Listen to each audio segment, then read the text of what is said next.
Hi, today I'm going to be telling you if Temu is safe to get free products or not. So in here you can see Temu. It's a pretty well-known website, and it's also a website where it's well known that you can get free stuff sometimes, right? But you still have to pay for shipping and things like that. And is it safe? Well, it is safe. Like you won't be scammed or anything, right? Because this website is already pretty popular. It you won't get scammed or anything like on Wish for example. But the thing is that you're paying for what you get.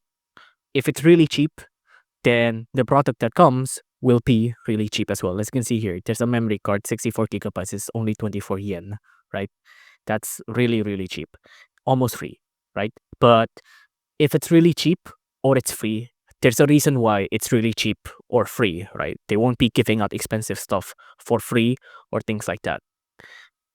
So if you do come across a free product on Temu, it's safe. You won't be getting scammed, and you're not losing much anyways. Although, of course, be warned.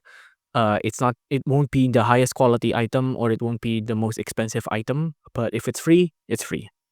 If you like this video, please consider liking and subscribing.